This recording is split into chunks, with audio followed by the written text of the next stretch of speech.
Hola a todos y todas, bienvenidos. Esto es Libre de Culpas Podcast. Hace muchísimo tiempo no teníamos una invitada.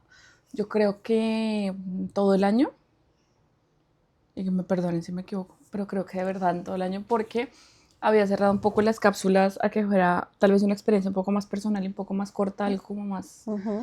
digerible.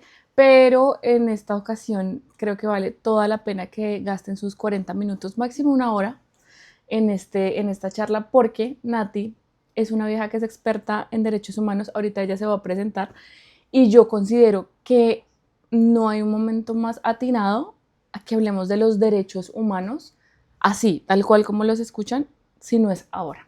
Entonces, dejemos que Nati se presente. Nati, bienvenida a Libre de Culpas Podcast y gracias por estar aquí. Cuéntanos quién está detrás de esa piel, por favor. Ok, bueno, no. Gracias a ti por invitarme. Lo logramos después de muchos intentos. Bueno, acá se esconde una mujer, mamá, esposa, mujer migrante.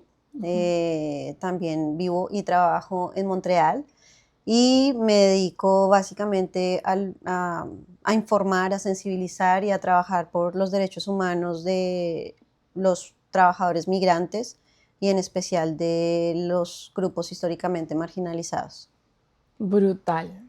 La primera pregunta que tengo es, qué te llevó a inspirarte? O sea, a gastar tu tiempo en invertir tu tiempo, porque gastar no, eso es una inversión, en adquirir información para ayudar a los grupos históricamente marginados. ¿Qué fue lo que te movió, Nati? Pues yo creo que en el proceso de migración todos pasamos por diferentes realidades y, y normalizaba como muchas violencias, decía como lo que te comenté alguna vez, como me disculpaba por cómo hablaba, por si tenía un acento, no. Viví como en esos ecosistemas de trabajo desde que llegué y habían cosas como que me hacían dudar, como es que esta es la realidad de todo el mundo o esta es la realidad que me tocó a mí. Después hablaba con otras personas migrantes y me decían, no, a mí también me ha tocado vivir esto y esto y esto. Venimos de una sociedad todos de diferentes horizontes, pero hemos normalizado muchísimo la violencia y la violación de derechos humanos, entonces digamos que lo admitía y empecé a hacer un proceso personal, básicamente, no sé, casi 2 años, también como de acompañamiento de terapia, y se empezaron a despertar muchas cosas. En mi maternidad, cosas que veían mis hijos en el colegio, cosas que veía como dentro de mi propia comunidad colombiana, y decía, pero esto ¿por qué? Si es muchas cosas, hasta que en el trabajo se dieron cuenta que me movía mucho, ¿sí? Me movía demasiado.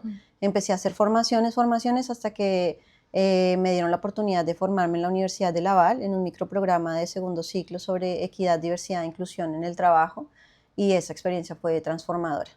Una vez empecé a estudiar y empecé como a darle respuesta a esas interrogaciones que tenía y como a esa curiosidad sobre lo intercultural, sobre cómo dialogan mis códigos sociales con los de otra cultura, hasta donde yo, quién dice que es normal y que no. Bueno, empecé como a explorar esos temas. Me di cuenta que es más que nada crear una cultura de saber vivir juntos y una cultura de respeto y de dignidad. Entonces ahí fue que en el trabajo me dieron la oportunidad de estar a cargo de un proyecto que voy a tener durante 3 años acá en Quebec. Qué brutal, marica. O sea que lo que tú hiciste fue básicamente sí, mirar de frente a esa incomodidad y decir, ok, esto es lo que me está doliendo, esto es lo que al colectivo le está doliendo, ¿qué puedo hacer al respecto? Sí. Básicamente escoger tu incómodo.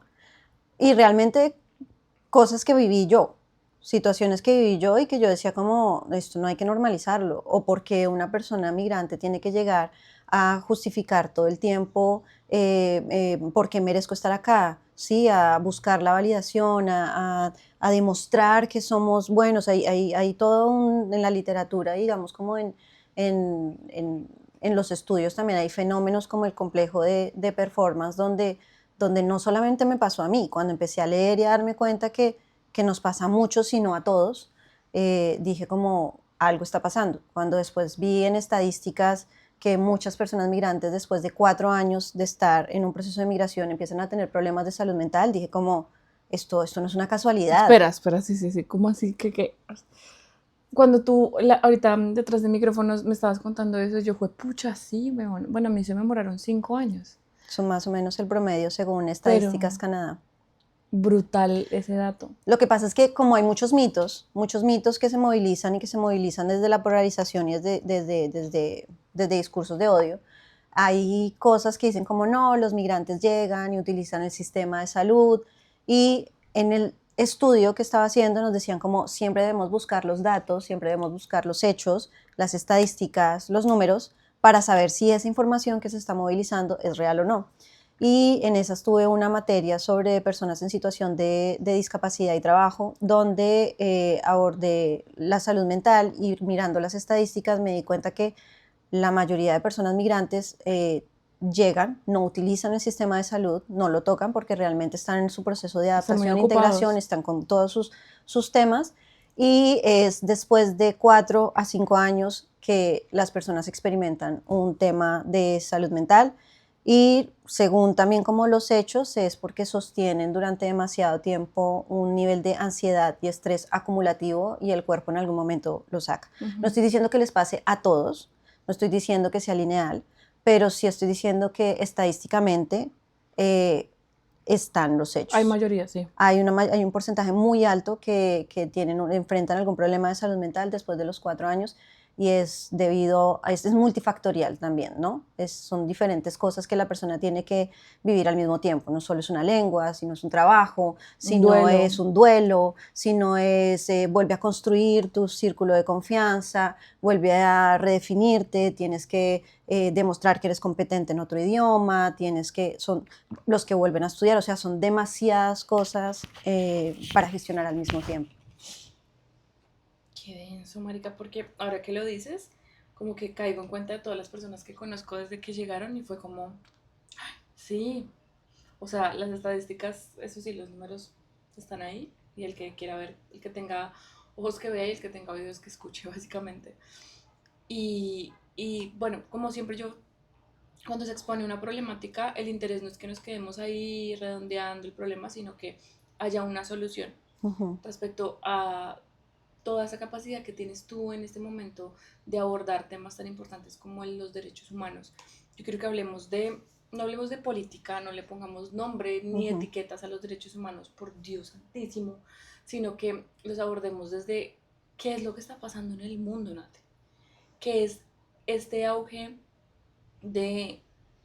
Es que como que ni siquiera sé cómo poner en palabras, como estas crisis, tal vez la crisis económica, religiosa, política, están haciendo que se cuestionen los derechos de las poblaciones que siempre han estado muy vulnerables ante bueno, un montón de circunstancias. ¿Qué está pasando a ti? Cuéntanos, por favor, desde tu perspectiva. Ok, desde mi perspectiva y mi trabajo, en el ecosistema de trabajo, veo que hay muchísimas personas en situación de riesgos psicosociales. Cuando hablamos de factores de riesgos psicosociales es como la sobrecarga de empleo, el estrés, la ansiedad, el burnout, la falta de reconocimiento, las microagresiones, microinsultos, microinvalidaciones. Y cuando entramos a mirar en el detalle nuevamente con estadísticas, vemos que tocan a minorías. Casi siempre son los que terminan viviendo las consecuencias de esto. Digamos que yo no tengo una respuesta como que le pasa al mundo, porque realmente desde mi punto de vista, como te mencioné, de derechos humanos, los derechos humanos y la dignidad humana no le pertenecen a ningún partido político.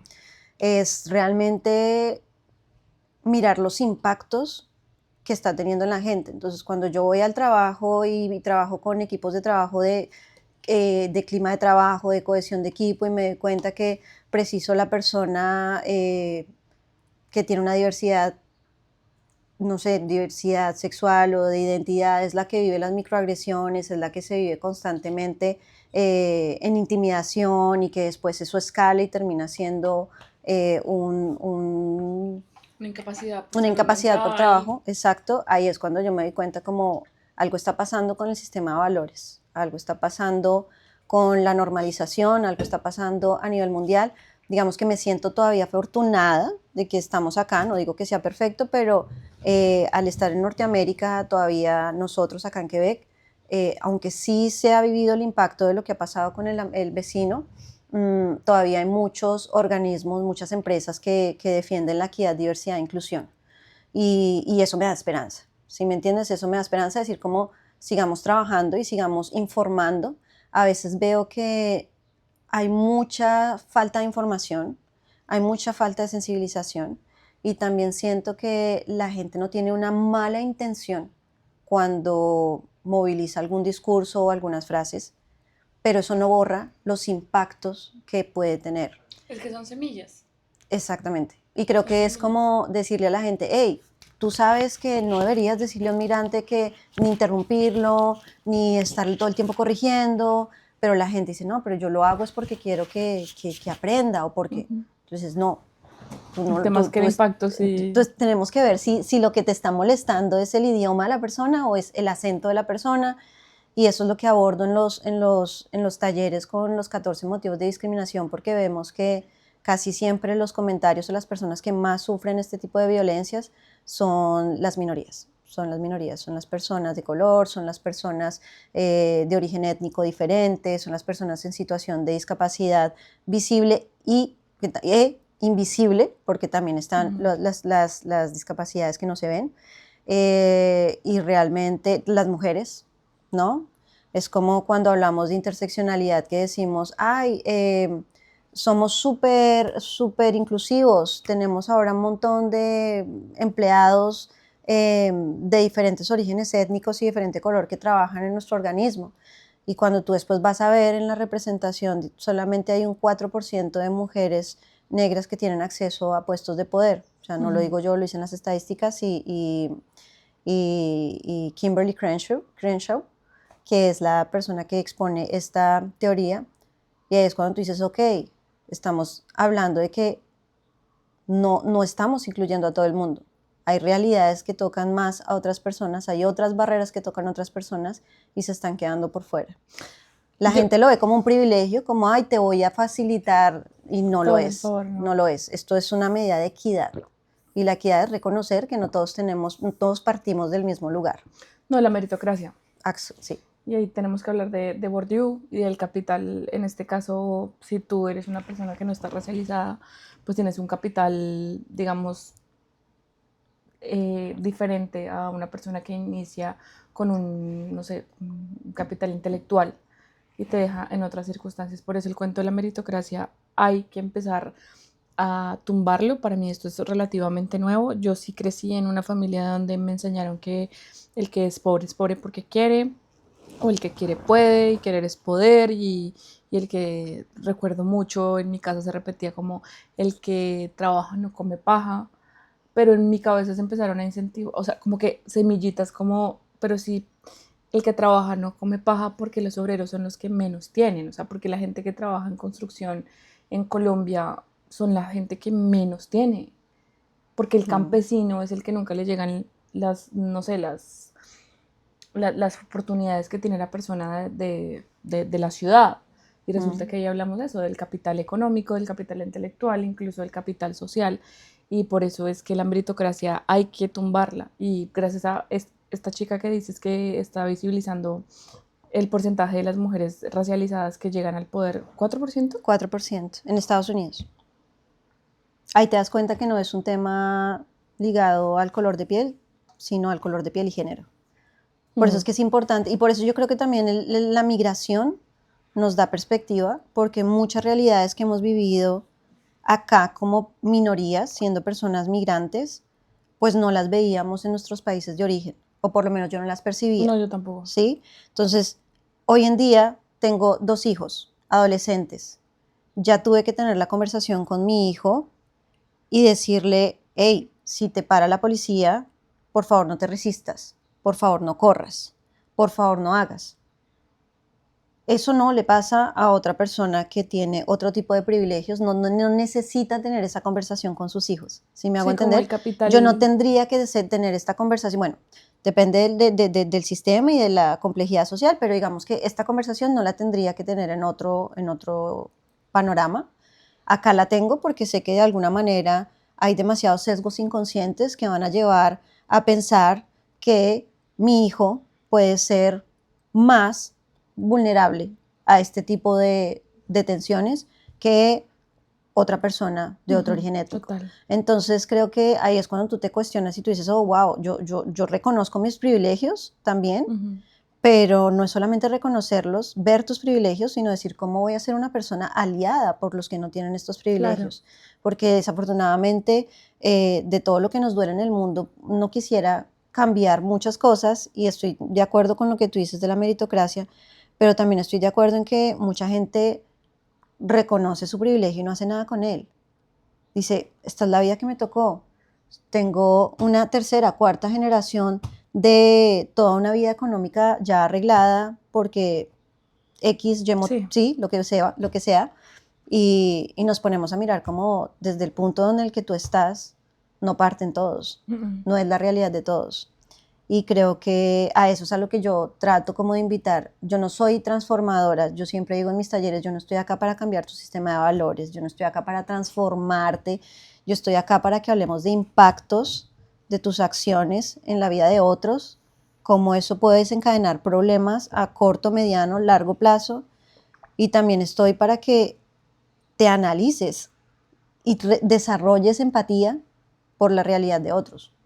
Básicamente eso es lo que yo trato, o sea, y soy consciente porque a veces quisiera hacer más y a veces digo como nada más informar y sensibilizar, la gente lo necesita, sí. la gente no conoce y yo no puedo juzgar a la gente desde la ignorancia. Creo que la gente necesita entender muchas cosas, conocer realidades, desarrollar empatía y después decir, ah, sí, claro, ah, ok, tienes razón. De pronto la próxima vez que yo tenga una persona nueva en mi equipo de trabajo, en lugar de estar poniéndome atención al acento con el que me habla el francés o el inglés, voy a estar más pendiente de sus competencias y de sus talentos en el trabajo y de lo que me puede aportar desde su experiencia de De su vida, humanidad. ¿sí? Mm, En lugar de quedarme pendiente solo de un accesorio, que es un accesorio que a largo plazo puede ser un motivo de discriminación, pero la gente piensa en discriminación y cree que es como una avalancha gigante que viene y arrasa, pero a veces son pequeños gestos que se banalizan y que van creciendo como las picaduras de mm. mosquito. Es que son semillas. Al fin y al Mm. cabo son semillas. Qué brutal, Nati. Yo frente a esas cifras me quedo, no sé, me inmoviliza un montón. Estoy que todo debe ser como la misma respuesta, como de sorprendida. Pero honestamente siento que estas son las conversaciones que necesitamos tener y que necesitamos más natis en el mundo. Tan Que linda. necesitamos más seres No. humanos inquietos y conmovidos por su misma experiencia y por su misma incomodidad, y que esa incomodidad mueva también a tus derechos, porque si tus derechos no los tiene el señor del frente o el señor que te abre la puerta, pues entonces es un privilegio. Y conmoverte frente a tus privilegios es cambiar la historia y cambiar la ruta para las próximas generaciones. Sí, yo creo que algo que me parece importante compartir es que hay que trabajar todo el tiempo sobre la humildad cultural, sobre reconocer que por más de que estudies un tema, por más de que leas, yo no intento colonizarte con mis pensamientos, yo no intento seguir repitiendo este ciclo No, con porque los no tiene demás. sentido. Lo que yo quiero es como que la gente pueda decir como, hey, qué bonito es si yo puedo descentrarme. Sí, hay términos que uno dice como el etnocentrismo, el hecho de que yo vaya a ver la cultura de otros a partir de la mía. Eso nos pasa a todos, desde que llegamos a un país, sea en vacaciones, sea en migración, empezamos a comparar, uy, no, pero así lo hacían, no, pero es que en mi país, no, pero es que en Colombia, uy, no, pero es que es normal, quiero que la gente sepa que es normal, pero qué bonito es poder descentralizarse y decir como, ok, y si yo pienso que la realidad de esta persona que creció en otro contexto político, que creció con otra religión, que creció con una colonización diferente a la mía, pero que también trajo estragos a su vida, a su población en general histórica, qué bonito también como poder desarrollar esa empatía, poder ver al otro y decir como, antes de juzgar a alguien por lo que hace, si es normal o no, decir como, oh, wow, cuéntame tu historia, quiero saber más de ti, cómo es la Mm. cultura en tu país, porque siento que a veces entre nosotros mismos, los migrantes o las mismas comunidades hispanófonas, qué pena, a veces tengo problemas con las palabras, No tienes por qué disculparte. Nos pasa a todos. con las mismas personas que hablan español, hay demasiado ruido. Hay demasiado ruido y hay demasiada diferencia entre nosotros que no nos deja tener conversaciones sin polarización. Y entonces nos da miedo hablar y entonces preferimos guardar silencio. Yo creo que hay que desarrollar esa sensibilidad y verse en evolución. Cuando yo empiezo mis talleres, lo primero que le digo a la gente es como, hey, hoy vamos a trabajar mucho la autocompasión. Hoy vamos a reconocer que todos nos equivocamos, que yo me equivoco, yo cuento mis errores, los chascos que cometí cuando llegué como migrante, comentarios súper fuera de tono que hice, precisamente para demostrar que Todo bien. todos podemos evolucionar, todos podemos cambiar. La misma Natalia que yo soy hoy no es de hace una semana, no es de hace un mes, no es de hace 4 años, 5 años que llegó. La idea es que podamos seguir como Evolucionando. evolucionando. Aprender pues, del error o de esa incomodidad. Es que yo siento es eso, que uno se reconcilia. Reconciliarse es parte vital de la vida. Yo creo que sí, durante mucho tiempo me comí el cuento de la sanación, pero yo creo que hoy le cambiaría el nombre más bien por la misma circunstancia de la naturaleza de el comportamiento en mi vida, es como reconciliarse. Reconciliarse con eso, con que usted la caga, marica, y tiene que aprender. Y, y que mientras más la cague, pues más va a aprender y eso probablemente lo lleve a ese lugar en el que usted quiere estar. Yo pues soy mamá helicóptero, tengo que admitirlo aquí naturalmente y eso me ha costado muchísimo, güey. A entender que en la medida en la que yo permita que mi hijo la cague, pues en esa medida él va a estar más preparado para el mundo y que una buena madre es la que sea así necesaria.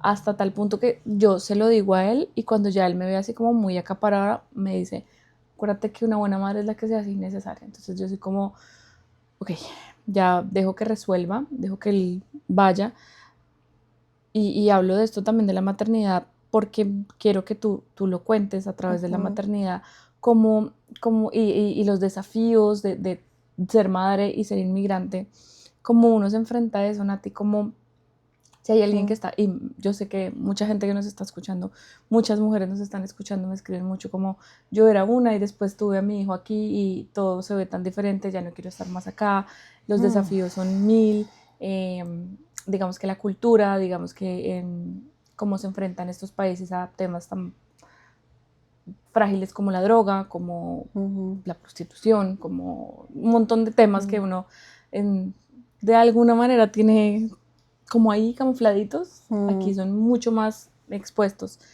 ¿Qué consejo le darías? Wow. Primer consejo es que no sigan consejos, porque creo que la maternidad es transformadora y creo que todos venimos con un modelo de maternidad y debemos descubrir el propio. Siempre que alguien está embarazado, embarazada y están esperando consejos, yo digo como, no, uno siempre le dicen cómo hacerlo y que está bien y que no. Y muchas veces uno necesita cagarla como mamá para darse cuenta que no quiero repetir un patrón, que no quiero ser, ¿no? Cagarla para después ir a tus hijos y llorar y decirles, perdóname. De pronto tú no creciste en una familia donde se lloraba y se pedía perdón, pero para mí es importante que mis hijos entiendan que yo sigo siendo Natalia, una mujer, que me equivoco, que estoy trabajando en mí, que no soy perfecta y que me puedan entender desde eso, desde mi vulnerabilidad. Sé que la maternidad en la migración despierta muchas cosas, despierta muchos dolores, muchas cosas de infancia. Creo que el hecho de alejarnos de nuestros núcleos familiares nos permite ver cosas que vivimos en otras perspectivas. Creo que los hijos y sus edades también despiertan cosas en uno. Sí. Yo solamente, bueno, aparte de todo, fui mamá súper joven a los 19 años, entonces tampoco era como una niña cuidando a otra niña. Ahorita esa niña, esa mujer que tengo en mi casa de 20 años es es alguien de quien me siento supremamente orgullosa. Y se lo digo a ella, como tú tienes que estar orgullosa de ti misma.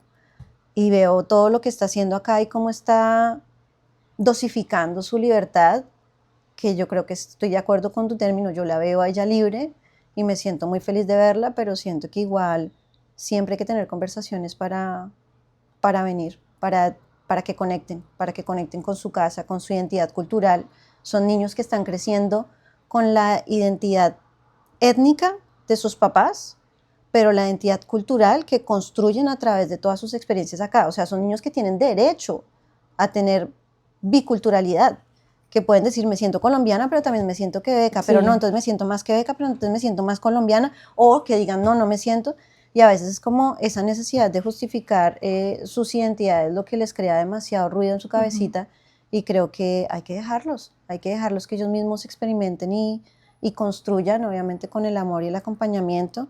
No tengo una receta, me veo como una mamá súper imperfecta, me veo como una mamá que mis hijos llevan ya muchos años de terapia y de psicóloga, o sea, tanto mi psicóloga como la psicóloga de mis hijos, si nos están viendo, Espero verte pronto.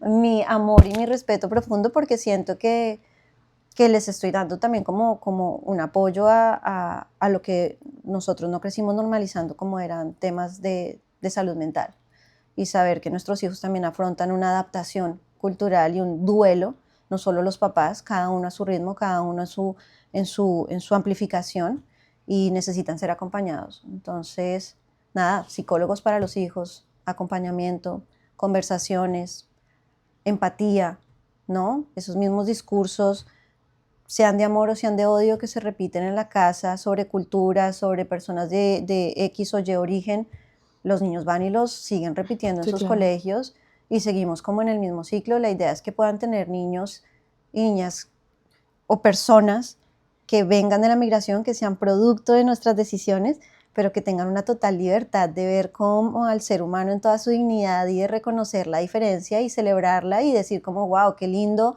que tú no tengas ni siquiera que pensar cuando te dice estoy jugando con mi amigo y no te tengas que pensar de qué color es el amigo, de qué origen es el amigo o la amiga, porque para ellos eso no es nada, para ellos eso no importa, para nosotros sí, porque venimos de otra sociedad. Creo que dije mucho y no dije nada. Sí, sí, dijiste un montón de cosas y me pusiste a pensar un Creo que me montón. perdí como, No, no, no, pero yo sí, yo no, que va.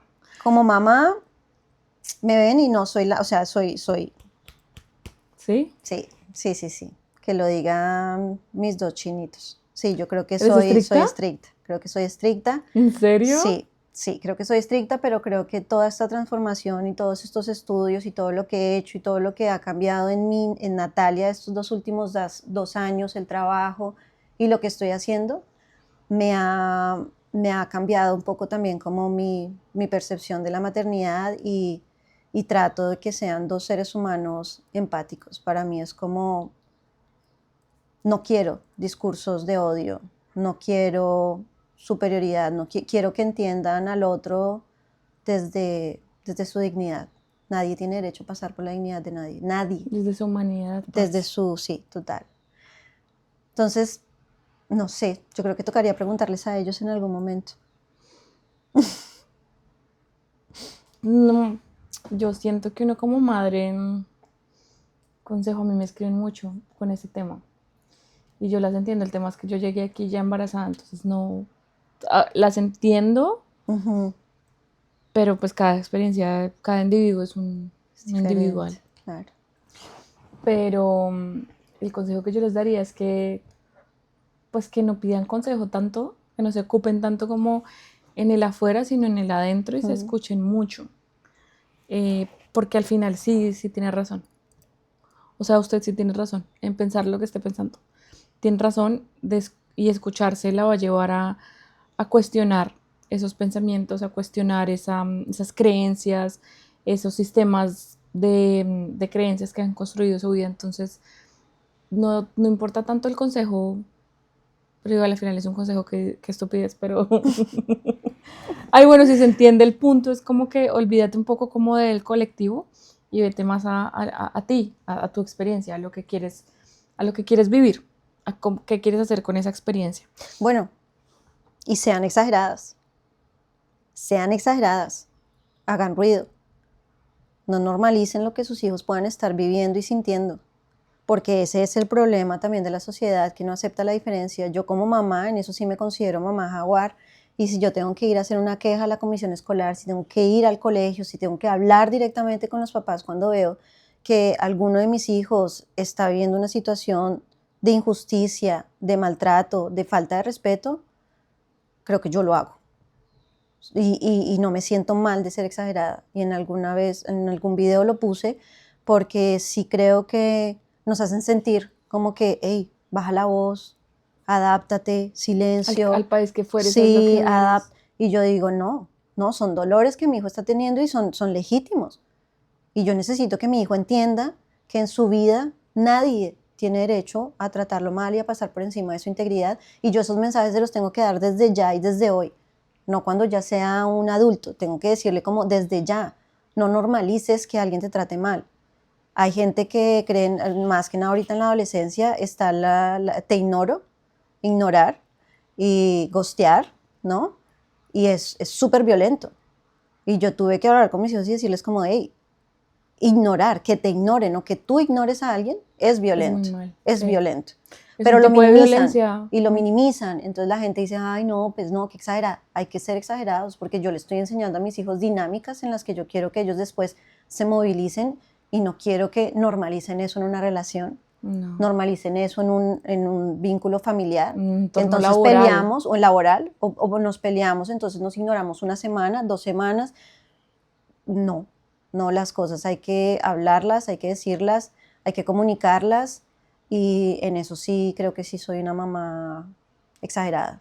Es Drama que queen. hay puntos que te tocan las Uf, fibras. oh sí, ese en especial, lo que tenga que hacer yo por mis chicos, por mis pelados, no es negociable. Hasta la muerte. Oh sí, y me importa Mm. nada. Pues obviamente, Sí, sí, sí, sí, sí, pero te pero a lo entiendo, que te voy es entiendo. como que no, de pronto yo crecí aceptando ciertas dinámicas, y tengo el privilegio de tener un hogar, tengo un compañero que es maravilloso, con el cual podemos tener estas conversaciones incómodas y queremos que nuestros hijos tengan las herramientas para saber decidir, para saber elegir con quién estar, para identificar cuando están en una situación de violencia, o para que tengan la confianza de venir a papá y a mamá a decirnos, hey, ayúdame, estoy viviendo esto. Yo creo que ahí yo siento que fui totalmente exitosa como mamá, cuando yo sienta que mis hijos pueden venir a buscarme con total tranquilidad en cualquier situación, buena, mala, horrible, que estén viviendo, ahí es cuando Sí, yo voy a sentir como la logré. total. Mm, Sí, creo que ese es como el mm, índice de la confianza. sí. Totalmente, sí, totalmente de acuerdo. Nati, y frente a una persona que esto ya es un poco más laboral, esté Ujú. sufriendo violencia, puede ser sexual, puede ser acoso de cualquier tipo, eh, ahí está aquí, sobre todo como en Quebec, en Ujú. Montreal. ¿Qué le recomiendas que haga? Bueno, primero que todo, conocer sus derechos. Yo siento que nosotros como personas migrantes tenemos mucho poder cuando conocemos cómo navegar el sistema. Cuando tú llegas, tú no conoces cómo funcionan muchas cosas en términos administrativos, de pronto hasta de tu propio país. La invitación es como, comienzan un trabajo, no crean, no se coman el cuento que porque son personas migrantes y porque su estatus migratorio depende de un permiso de trabajo, de un empleador, de X o Y, no tienen derechos. Mm. ¿Ok? Eso es lo primero. La ley los protege, la CNSST los protege acá en Quebec, seguramente en otras partes de Canadá también hay otros organismos.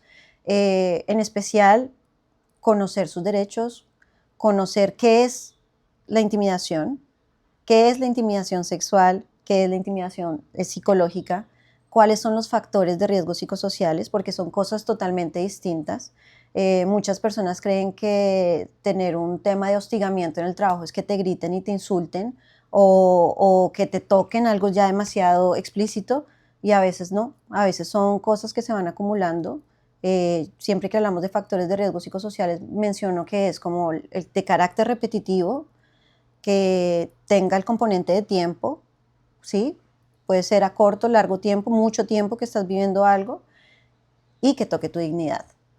Que las personas puedan escucharse y saber cómo, por qué tengo que vivir esto, por qué tengo que aguantarlo. Yo sé que no es fácil hacer una queja, pero por eso es que yo trabajo mucho desde la prevención, más que la reparación, porque la reparación es difícil. Una persona que está vulnerable y que tiene muchas realidades que lo tocan no va a ir fácilmente a poner una queja y sabiendo que tiene un proceso de migración, pero sí como saberse escuchar, pero para saberse escuchar no es un carácter intuitivo, es como hay que informarse, hay que leer, sí, tienen la información en español, la CNSS da toda la información en español, en inglés, en francés, hay casos, hay leer, nada más como que una persona te ignore en el trabajo y no te salude por 1, 2, 3 meses, 4 meses, es considerado como una intimidación psicológica, pero la gente dice, ay no, no me importa, yo no voy al trabajo a hacer amigos. Sí, no vas a hacer amigos, pero pasas más de 8 horas, 7 horas al día en el trabajo, necesitas que sea un buen ambiente, porque si no vas a hacer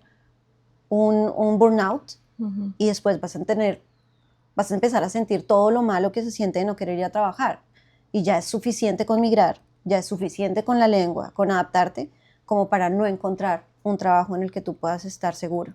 Y eso es la inclusividad, ¿no? Que te puedas sentir valorizado y en seguridad en el espacio en el que estás.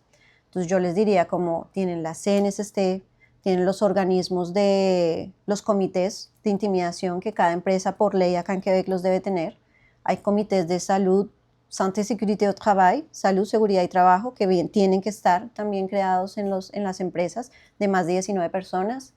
Está la información en internet, saber que muchos factores de riesgo psicosociales por acumulación pueden crear después una situación de intimidación, el micromanagement del que hablamos, no normalizar ningún tipo de violencia, no normalizar que alguien todo el tiempo les está haciendo bromas por su acento, porque se burlen, que se rían, que les digan, ay, no te entiendo cuando hablan, no, entonces la larga tienes como que decir, no, será más bien que esta persona tiene un problema con mi acento y es un tema más de glotofobia y de discriminación basada en el acento que realmente que yo no me comunique, porque todo eso afecta mucho la estima profesional.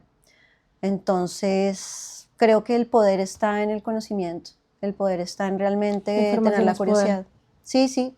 Y también como en reconocerse, ¿no? Porque cuando yo doy los talleres no solamente es como voy a empoderar a la población migrante, sino también como a todas las diversidades, las personas que piensan diferentes, saber que no todos tenemos la misma forma de pensar, están los neurodiversos, están las personas autistas, TDAH, todos llegan con una riqueza y la idea es que podamos hacer, no sé, como gravitar esas diferencias y de esas diferencias poder tener como puros índices de performance, que está demostrado también por los datos que tener equipos diversos mejora muchísimo el desempeño en las empresas. Y el sistema de rotación disminuye, la cohesión de equipo aumenta.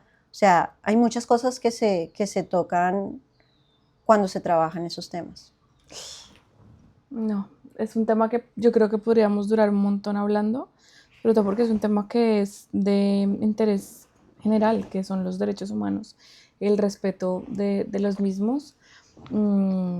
Siento, yo quería que fuera realmente, que estuviera como, que saliera muchísimo antes de que todos fuéramos a ejercer nuestro derecho a la votación en Colombia.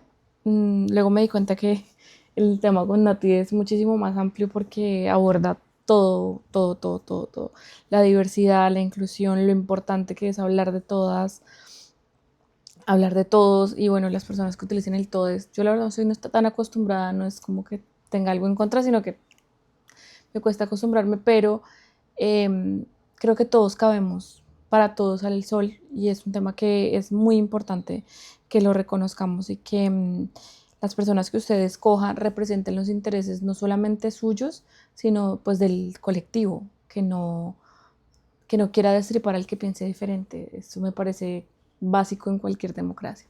Entonces esa es la invitación, más que cualquier otra, es que nos abracemos como el colectivo que somos, que nadie debe pasar por encima de nadie y que eso es básico. Estamos hablando de algo raso, que son los derechos humanos. Yo creo que lo que moviliza mucho este proyecto que estoy haciendo en mi trabajo es la reparación de la justicia social.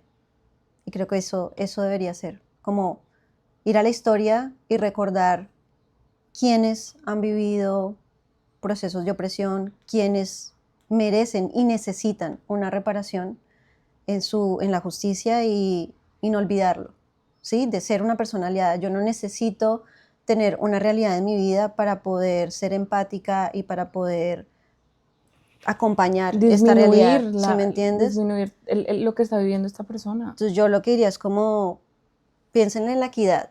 Digamos, cuando hablamos acá en términos de equidad, no todos partimos del mismo punto. Acá no hablamos de igualdad, hablamos de equidad porque todos tenemos realidades diferentes. Y creo que podemos ser un poco más humanos, un poco más sensibles, sin tanto ruido, sin tantas noticias, sin tanta polarización. Es como la dignidad humana no se negocia con ningún partido político ni con un personaje, porque nos matamos por personas que ni nos conocen, que ni nos visten, que ni nos dan de comer. Y realmente nuestro gran proyecto es esto que hacemos en la familia, es esto que hacemos como personas, a dónde voy, qué impacto tengo. Soy luz para la gente, soy alguien que la gente dice, aunque puedo ser humana y puedo ser también como cometer mis errores, pero creo que ahí está la verdadera transformación, así suena un poco romántico. Brutal. Desde nuestras pequeñas células es como realmente se construye Total. todo el colectivo. A todos, muchas gracias por estar aquí. Me lo gocé un montón y creo que estuve muy callada porque las cosas que decías, Nati, como que abrirían tantas conversaciones internas, así que si ustedes también tienen algún comentario, quieren que hablemos de algún otro tema, bienvenidos y que tengan una feliz tarde. Gracias. Ay, no, esperen. Nati, ¿cómo te encontramos en redes sociales? Si queremos saber más, tenemos alguna pregunta. Bueno, si me quieren encontrar es querida Clementina, _CO, Instagram, y por ahora es lo único. No hago mucho ruido en redes, hasta ahora estoy empezando a conocer estos espacios, pero es mi diario en el trabajo, tener estos escenarios de conversación es mi diario en el trabajo, así que si están acá en Montreal, en Quebec y tienen dudas al respecto, les puedo enviar links de la información de dónde pueden hacer valer sus derechos. Qué chimba. Gracias.